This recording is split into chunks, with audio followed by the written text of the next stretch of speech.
Welcome to Night Creepypasta Rules, where survival isn't just about instinct, it's about obedience. Tonight's story takes us to Havenwood Academy, a place wrapped in ivy, history, and hidden contracts. For new students, it looks like a dream. Scholarships, prestige, a path out of the ordinary world. But the fine print isn't written in ink. It's whispered in the hallways, etched into the floorboards, and enforced by rules that aren't optional. Break them, and you don't get expelled. You vanish. Or worse, you stay. Forever. So if you're brave enough to step inside Havenwood, keep your eyes open, your voice low, and your assignments submitted, no matter who finishes them. And before you cross that gate, subscribe to Night Creepypasta Rules and leave a comment. Tell us, what rule would you break first? Now, let's begin. The glossy brochure for Havenwood Academy boasted ivy-covered walls that whispered history, and a legacy of academic excellence that promised futures as bright as the manicured lawns. It conveniently omitted the unwritten addendum to the student handbook. The 3 rules you followed, no questions asked, if you wanted that future to include anything beyond Havenwood's imposing stone gates. Stepping off the bus onto the grounds felt like entering a pocket dimension, where time moved slower and shadows clung thicker. Havenwood wasn't just old.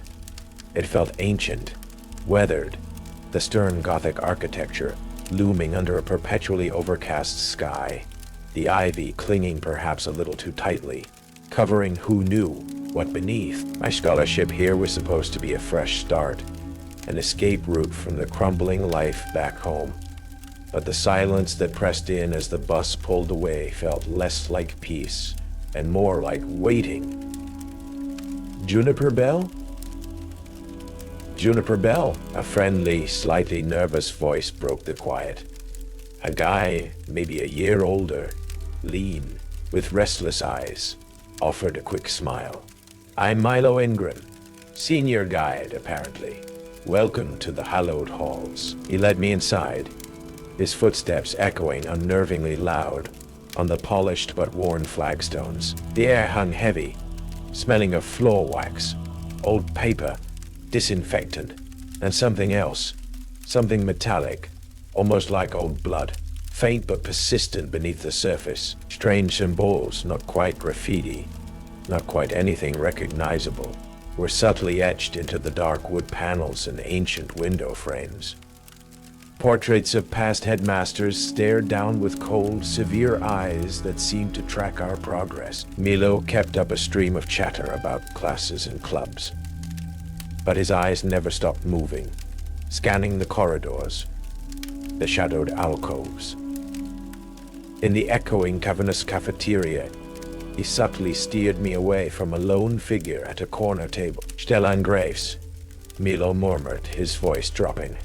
Just keep your distance. I caught a glimpse, pale skin, dark, intense eyes, and a lunch tray holding something that looked suspiciously like raw steak, and a thermos filled with a dark, viscous red liquid. Stellan looked up, his eyes locking onto mine for a split second, sending an inexplicable jolt of cold dread through me before Milo pulled me away faster. We passed the nurse's office, the door slightly ajar, revealing a glimpse of clean white walls, smelling faintly of antiseptic, an island of sterile calm in the oppressive atmosphere. Nurse Morrow, Milo noted. Good to know where she is. A moment later, Headmaster Thaddeus Crow swept past us, tall and imposing in a dark suit, his face hawk-like, eyes like chips of ice that glanced over me for a fraction of a second, making me feel instantly insignificant and somehow appraised. Finally, Milo pulled me into an empty, dusty classroom, the air thick with the scent of chalk and decay. He shut the door quietly, his earlier forced cheerfulness evaporating. Okay, June, he said, his voice low, urgent. Forget the official handbook. Forget the welcome speech. You want to survive here? Really survive. There are rules. Unwritten ones. You learn them fast. Or, he trailed off, glancing nervously towards the door. Rules? I tried to sound skeptical, but the atmosphere, Stellan's lunch, the headmaster's eyes, they were already eroding my disbelief. Yeah, rules. He leaned closer. 1. Homework. Sometimes it gets done for you. Handwriting you don't know. Perfect answers. If that happens, don't freak out. Don't question it. Just hand it in. Asking questions about it is inadvisable. Inadvisable. Inadvisable. Bad things happen, he said simply. 2. Lunch invites, specifically from Graves or anyone else you see eating like that. He shuddered. Never, ever accept. Just politely decline and walk away, quickly. Or, Milo swallowed hard, or you might end up on the menu. I'm not kidding. 3. Substitute teachers. Sometimes we get weird ones. If one shows up and they look wrong, too pale, teeth too sharp, weird eyes, maybe actual claws, I don't know. And if they offer someone detention for eternity or something equally insane, you fake sick. Now, stomach ache, migraine, whatever. Get to Nurse Morrow's office and stay there till the period ends. Got it? He pointed towards a kid shuffling past the doorway, pale, eyes vacant. See, Henderson argued with a sub last month about eternal detention. Hasn't been right since. My mind reeled. This was insane. A prank? An elaborate school-wide delusion. But Milo's genuine fear was palpable. And I needed this scholarship.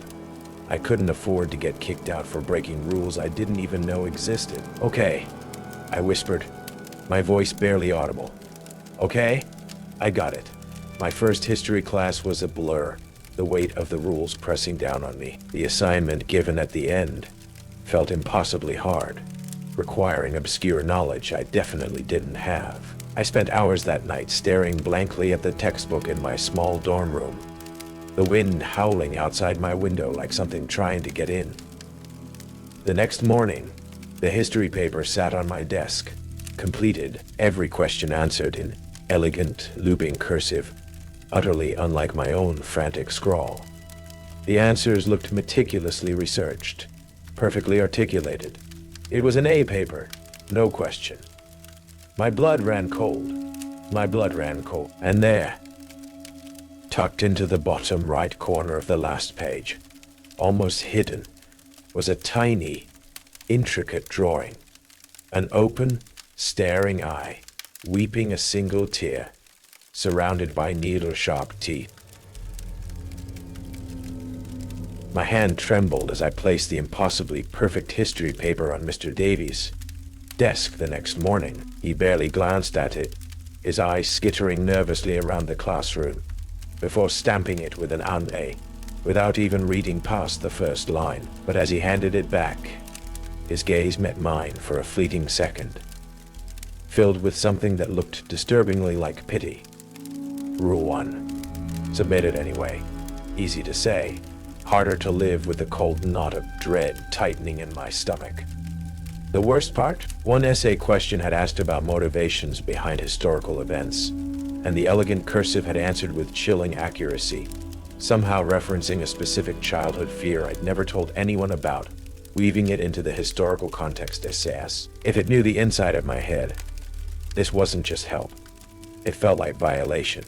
You submitted it, right? Milo asked urgently, catching me after class. His eyes scanned the hallway. You have to. Someone last year, they burned theirs. Freaked out, they had a really bad accident in Chem Lab the next day. Like really bad. He didn't need to elaborate. The implication was clear. Failure to comply had immediate, tangible consequences, driven by a gnawing unease. I spent my free period in the cavernous, dust-mote-filled library.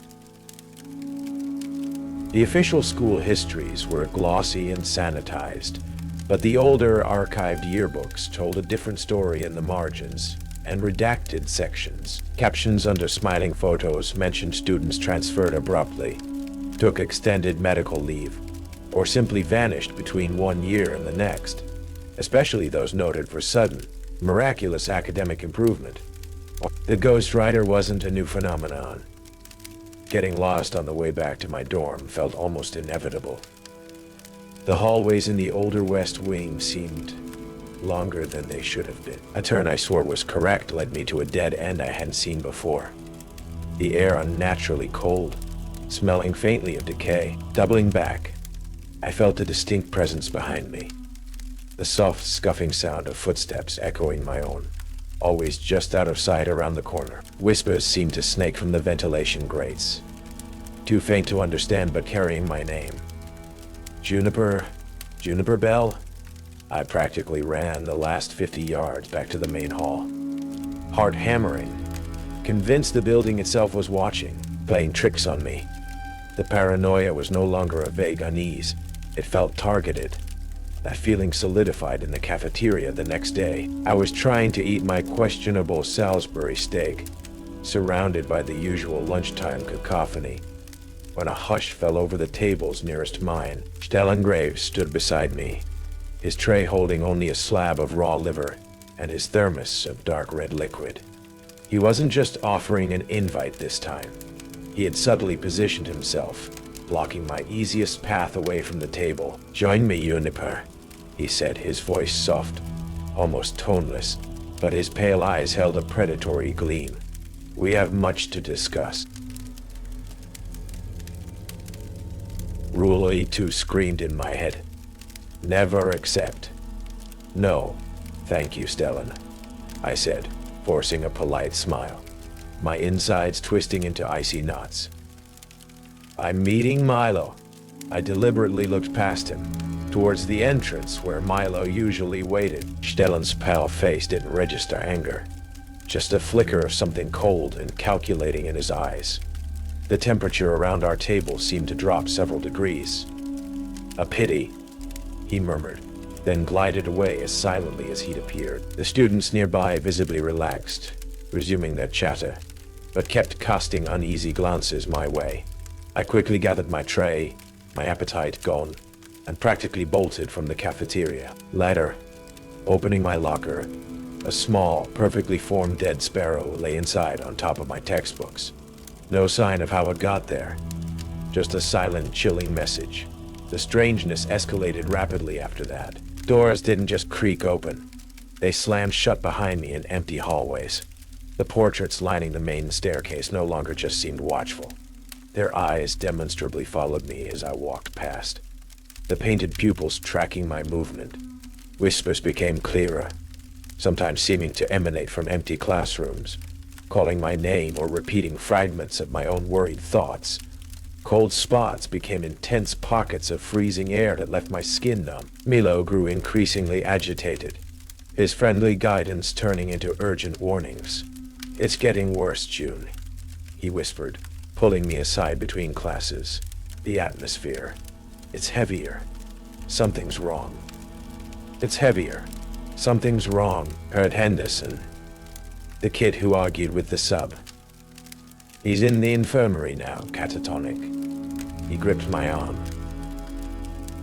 "Just be careful. Follow the rules. Don't draw attention." Even Nurse Morrow seemed on edge. When I went to her office complaining of stress headaches, which were very real, she gave me the usual calming tea but held my gaze. "This school takes a toll, dear," she said quietly. "Some illnesses here aren't physical. Remember, this office is always open if you feel unwell, especially during unusual classes."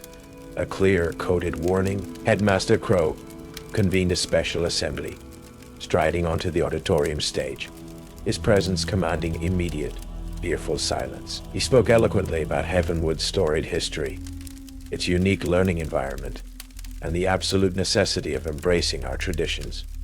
He spoke of conformity as strength, of questioning as weakness. His gaze swept the student body, lingering for an unnerving moment on me. "We nurture exceptional talent here," he concluded, a thin smile touching his lips. "And we expect exceptional dedication in return." It felt less like an inspirational speech, more like a threat wrapped in Ivy League rhetoric. The next morning, Our regular history teacher, Mr. Davies, was gone. No explanation, just an empty classroom. Then, the door opened, and the substitute walked in. He was tall, impossibly thin, dressed in an immaculate but slightly old-fashioned suit. His skin was paper white, stretched taut over sharp cheekbones. His smile, when he offered it, was wide, revealing teeth that were perfectly formed, but unnaturally long, pointed. And as he placed his briefcase on the desk, I saw his hands, long, elegant fingers, tipped with nails that looked thick, curved, and sharp, glinting under the fluorescent lights like polished obsidian claws. "Good morning, class," the substitute said, his voice a low, hypnotic purr that sent shivers down my spine, despite the unsettling warmth it seemed to generate. "Mr. Davies is indisposed. I am Mr. Silas Vane. I trust we'll have a memorable time together." His eyes, dark and depthless, swept the room, lingering on the most nervous students like a predator, selecting prey. The air in the classroom grew heavy, cold, carrying a faint, cloying scent like damp earth and lilies. Shadows in the corners seemed to deepen, writhe. His lesson was bizarre, a rambling, morbid lecture on obscure historical tortures and forgotten plagues. Delivered with relish, he moved with an unnatural grace, his claw-like fingernails clicking softly on the antique desk. He kept smiling that sharp-toothed smile. Then he paused, fixing his gaze on a terrified-looking freshman near the front who had accidentally dropped a pencil. "Ah, Mr. Peterson," Mr. Vane purred. "Such clumsiness cannot be tolerated in my classroom. A lack of focus. It requires correction." He leaned forward, his smile widening. "I believe an after-school session is in order. Let's call it Detention. For eternity." The freshman Peterson went deathly pale, trembling visibly. I saw raw terror in his eyes. Rule 3. Feign illness. Go to the nurse. My stomach clenched obligingly, churning with real fear. Just as Mr. Vane's dark eyes began to sweep towards my side of the room, I doubled over, clutching my abdomen. "Mr. Vane," I gasped out, forcing a groan. "I feel really sick. Can I please go to the nurse?" His gaze snapped towards me, a flicker of annoyance, of hunger in their depths. "Sudden illness, Miss Bell. How inconvenient." He waved a dismissive claw-tipped hand. "Go, quickly." I didn't need telling twice. I stumbled out of the classroom, not daring to look back at Peterson, whose face was now slack with despair, a strange gray pallor spreading across his skin even as I watched. I ran down the echoing hallway towards Nurse Morrow's office, the safe zone. She let me in without a word, her expression grim, simply pointing towards a cot in the quiet, antiseptic smelling room. As I lay there trying to control my shaking, I could hear muffled whispers from the main waiting area. Other students, likely having fled other classes. I caught fragments, saw Stellan drag him towards the woods, and heard screaming near the old wing. The horrors weren't isolated. They were happening all over. Then my blood ran colder still. Sitting on the small table beside the cot, where nothing had been moments before, was my completed math homework from the previous night. The same elegant alien cursive, but this time, scrolled across the bottom margin in angry red ink, was a single, chilling command. Attend. Below it, the same intricate drawing of the weeping, sharp-toothed eye. It knew I'd fled Vane's class. It knew about the special program, and it was ordering me to go. This wasn't just a haunted school. It was a system. A monstrous, hungry system. And Headmaster Crow was at its heart, driven by a terrifying certainty. I waited until Nurse Morrow was distracted, slipped out of the infirmary, and made my way stealthily towards the school's administrative records office, praying Milo's whispered rumors about lax security there were true. Picking the simple lock was easier than I expected. Inside, hidden within Crow's private files under lock and key, which I managed to jimmy open with a borrowed paperclip. I found it. Contracts signed in blood red ink, references to an entity sustenance pact, lists of students marked for advanced integration, detailed notes on managing the echoes, the homework ghost, the feeders, Stellan, and the disciplinarian's vein. My name was on the latest list, under advanced integration, marked for tonight. Just as I slid the horrifying file back, my phone vibrated. A text message from Headmaster Crow. Ms. Bell, my office. Now, it is time for your orientation into the Advanced Studies program. My blood ran cold at Crow's summons.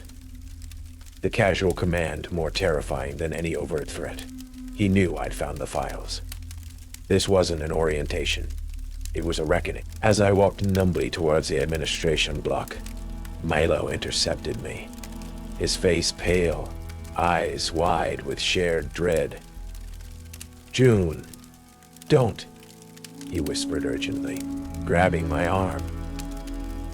I saw the text. The special program. People don't come back the same, if they come back at all. He knows I know, Milo, I said, my voice shaking slightly. Running won't work. He'll just send Vane or Graves after us. Looking into his terrified eyes, I saw a flicker of resolve. "Then I'm going with you," he said, squaring his shoulders. Maybe. Together, we walked towards the restricted West Wing, a part of Havenwood even older, dustier, and more derelict than the rest. The heavy oak door groaned open into darkness, the air thick with the smell of decay, stale chemicals, and something else, a low-level thrumming energy that made my teeth ache. Doors down the long, echoing corridor slammed shut behind us as we passed, plunging the hallway into near total blackness, lit only by the weak emergency lights flickering sporadically overhead. Whispers slithered from the walls, coiling around us. Fragments of lessons, forgotten names, promises of eternal knowledge and eternal servitude. We found the designated room, an old, tiered lecture theater, stripped of most furnishings except for rows of dusty benches and a heavy lectern at the front. Flickering candlelight cast long, dancing shadows, strange symbols, intricate and disturbing, were freshly painted on the floor in what looked disturbingly like dried blood. Several other students were already there, seated rigidly on the benches, their eyes vacant, unresponsive. I recognized Henderson, the boy from Vane's class, his face slack, a thin line of drool trickling from his lip. Standing near the walls like statues were Stellan Graves, his pale eyes glowing faintly red in the gloom, and Mr. Silas Vane, his fanged smile wider, sharper than ever. And at the front, by the lectern, stood Headmaster Thaddeus Crow, radiating an aura of cold, absolute authority. "Ah, Miss Bell." And Mr. Ingram, Crow said, his voice echoing slightly in the dead air. "Punctual, though your +1 was not required, Ingram. No matter," he gestured around the room. "Welcome to the true heart of Havenwood, our advanced studies program." "What is this?" I demanded, trying to keep my voice from trembling. "What did you do to them?" I nodded towards the vacant-eyed students. Crow chuckled, a dry, rasping sound. "Integration, Miss Bell. Attunement. Havenwood is more than stone and ivy. It is alive. An entity, an old-school spirit, if you will, born of centuries of intense intellectual pursuit, ambition, sacrifice." He spread his hands. "It grants this institution prestige, power, influence. It ensures our graduates succeed. But it requires sustenance, connection, new consciousness to weave into its own. Sacrifice," Milo breathed, horrified. "A crude term," Crow corrected smoothly. Think of it as permanent tenure. Joining the faculty, in a manner of speaking. He looked directly at me, his icy eyes seeming to pierce through me. The spirit noticed you immediately, Miss Bell. Your mind, receptive. The ghostwriter, as you might think of it, was merely the spirit assessing your potential, preparing you. You are not just fuel. You are destined to be a conduit. A vital anchor for its power as the old pact weakens. And if I refuse? Crow's smile didn't reach his eyes. Mr. Vane, he said softly. The substitute teacher moved with impossible speed, blurring across the room, claws extended, fangs bared, his form seeming to shimmer and distort, becoming taller, leaner, less human. Simultaneously, Stellengrave stepped forward, blocking the only exit, his eyes burning red, a low growl rumbling in his chest. The rules were merely filters, child. Crow continued calmly as Vane advanced on us, to weed out the weak, to identify the compliant, and occasionally to select specimens like Mr. Graves here, who embrace a more direct form of sustenance. Panic surged. Milo shoved me behind him, grabbing a heavy, broken piece of lectern wood. Van hissed, batting it aside contemptuously, sending Milo staggering back. As Vane lunged for me, words flashed in my mind, unbidden, in that elegant cursive. Denied the formula. Formula! What formula? Then I remembered the chem lab accident Milo mentioned. The rumors about Vane's detention. The cleaning supplies. I screamed at Milo, like Kevin did at the BK. Mix them. Milo's eyes widened in understanding. While Vane was momentarily distracted by my outburst, Milo scrambled towards a dusty cabinet, filled with old beakers and chemical jars, remnants of a long-abandoned science class. Vane snarled and turned towards him. Crow frowned. Frown, a futile gesture. He raised a hand, chanting words in a language that made my ears bleed.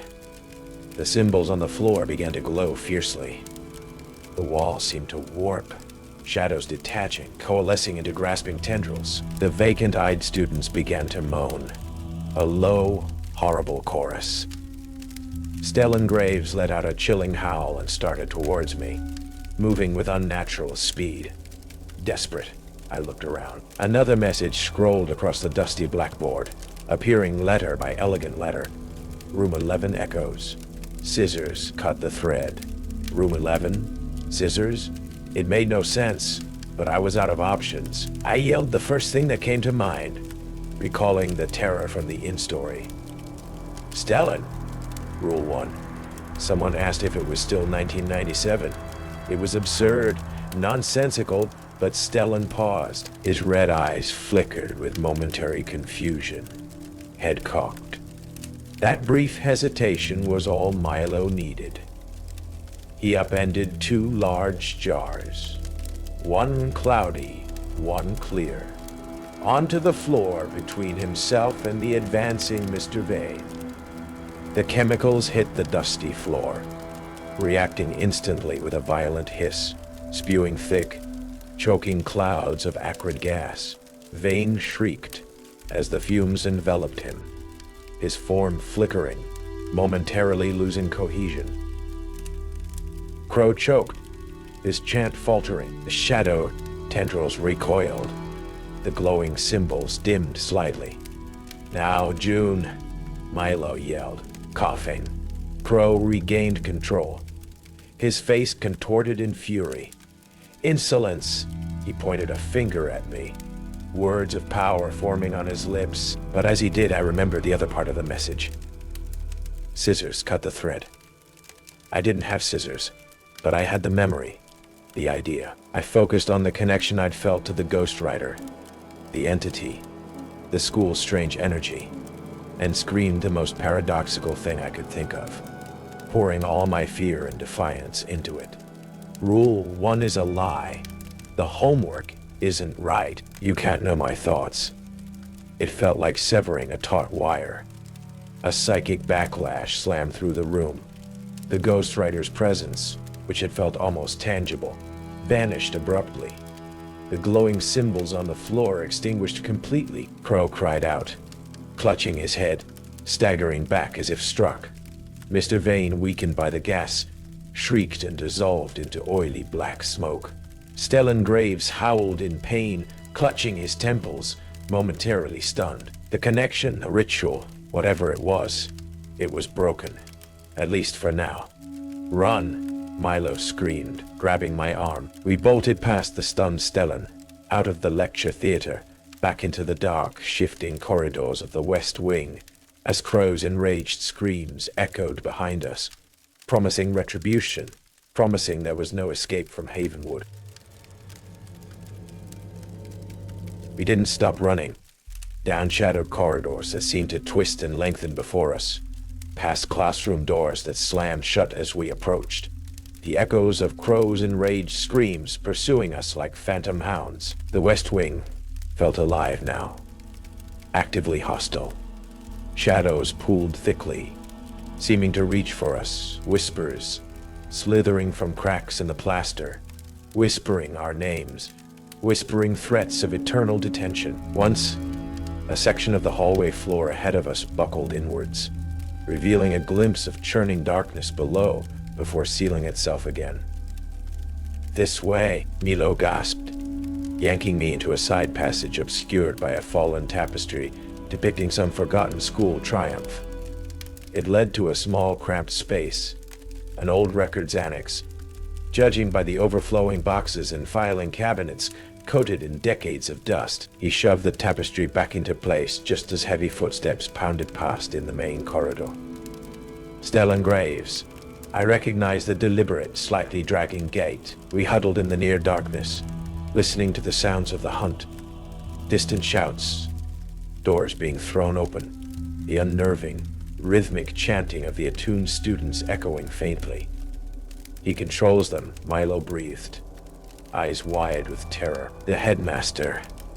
He controls everything here. We disrupted his ritual.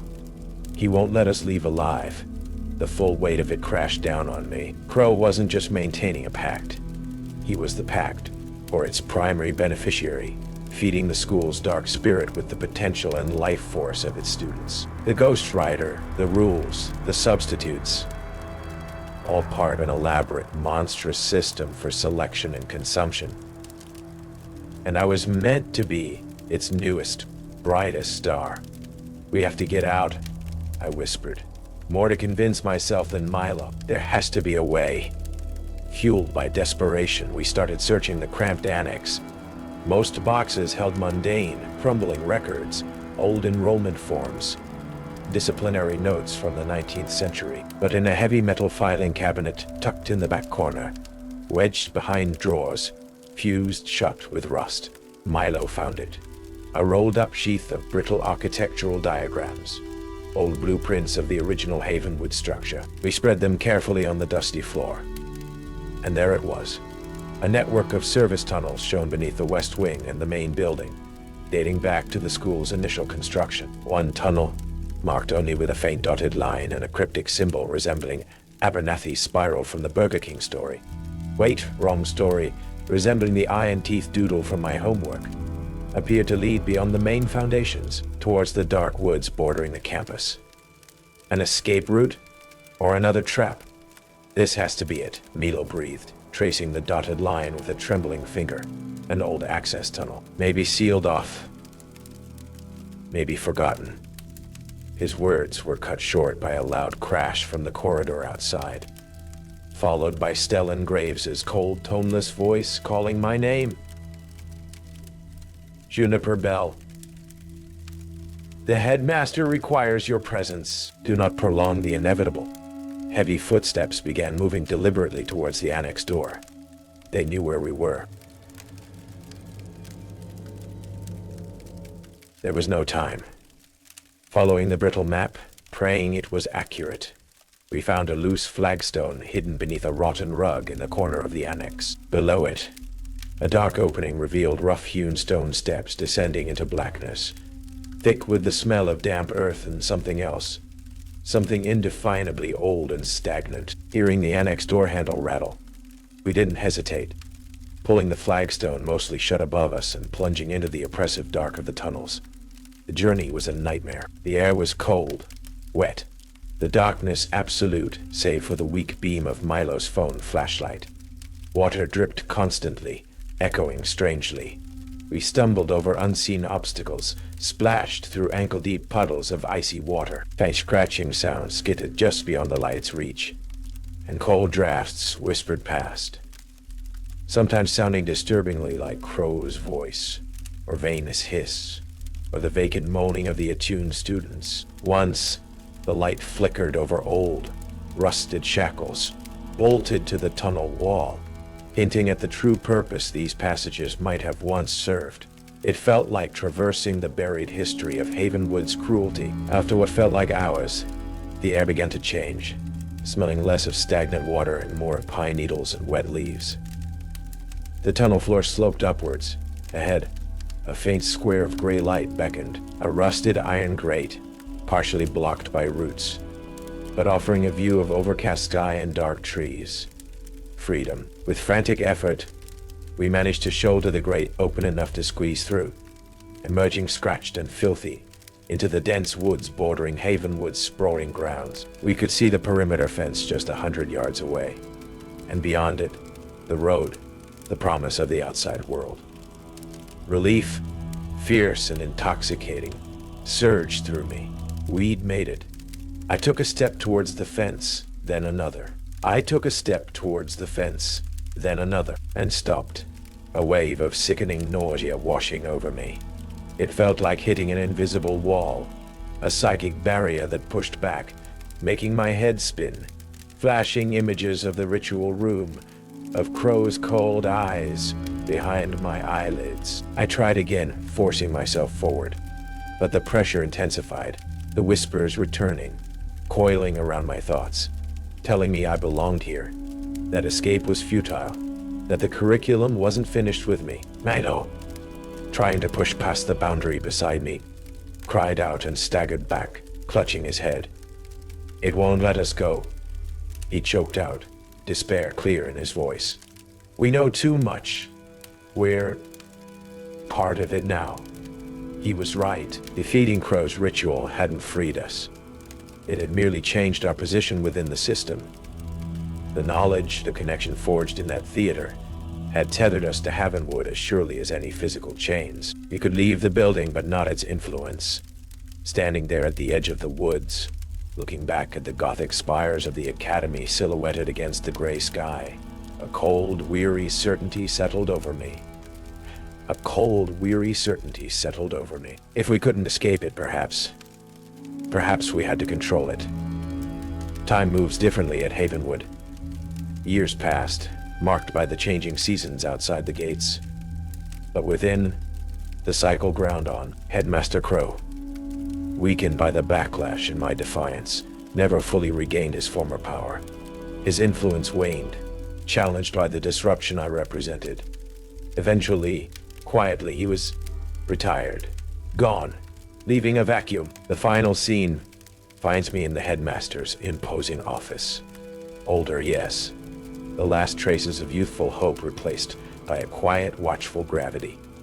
Milo sits opposite me, my indispensable, eternally weary advisor. We managed somehow to navigate the treacherous internal politics, using our knowledge, the loyalty of a few disillusioned students, and perhaps the lingering influence of the ghostwriter, which now occasionally offered cryptic but useful insights directly into my thoughts, to establish a new, fragile order. A nervous young student sits before me, a new scholarship recipient, bright-eyed, full of hope, just as I once was. Welcome to Havenwood, Miss Albright, I say, my voice calm, measured. It's a unique institution, offering unparalleled opportunities. I slide a thin, revised handbook across the polished desk. It contains warnings, coded advice, things I wish I had known. There are, however, I continue holding her gaze, certain traditions, procedures, for your safety and success. 1. Should you find assignments completed beyond your own efforts, express gratitude for the assistance and submit the work promptly. Do not question the source. 2. Extend courtesy to all students but politely decline invitations that make you uncomfortable. Trust your instincts. 3. Should any faculty member behave erratically or make inappropriate demands, report immediately to Nurse Morrow or myself. Your well-being is paramount. The rules were different now, still masking a terrifying reality perhaps, but tilted slightly towards survival, towards awareness, rather than blind sacrifice. A managed haunting still, but under new, more reluctant management. Outside, the Havenwood bell begins to toll, its notes slightly off-key, echoing across the ancient grounds. The cycle continued. My eternal detention had begun. They say school prepares you for life. At Havenwood, it prepares you for something far older and hungrier. Juniper Bell followed the rules, then broke them, then rewrote them, because in places like Havenwood, knowledge isn't just power, it's currency. And the tuition? You pay with memory, fear, and eventually yourself. But Juniper did something no one else had. She learned the rules, she survived them, and now she writes them. So if you're offered a scholarship and the ivy looks a little too alive, ask yourself, is this a school or a feeding ground? If you made it this far, tell us in the comments. Would you have submitted the ghost-written homework? And don't forget to subscribe to Night Creepypasta Rules, where every rule exists for one reason. Because someone died learning it. The bell is ringing. Class is dismissed.